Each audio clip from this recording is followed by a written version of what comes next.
Hi everyone, welcome to the YouTube channel. In this video, we will see how to claim ownership of a Facebook page. So if you want to get the ownership for any page, there's a simple way to do it that I'll show you in this video.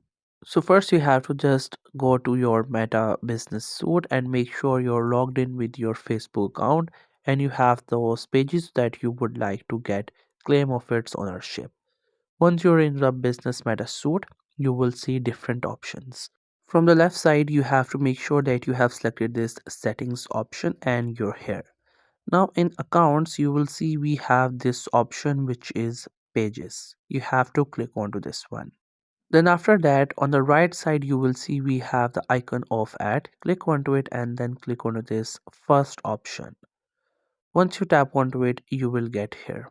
Now what you have to do here is that you have to search for that page of which you would like to claim ownership.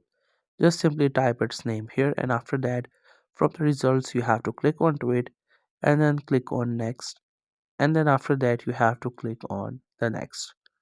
Then you just have to simply get agree and after that you just have to simply claim page, and after that you will get that page. So that's how you can claim ownership of a Facebook page. I hope you found this video helpful and informative. Make sure to subscribe to the YouTube channel for more informative videos and updates, and thank you so much for watching the video.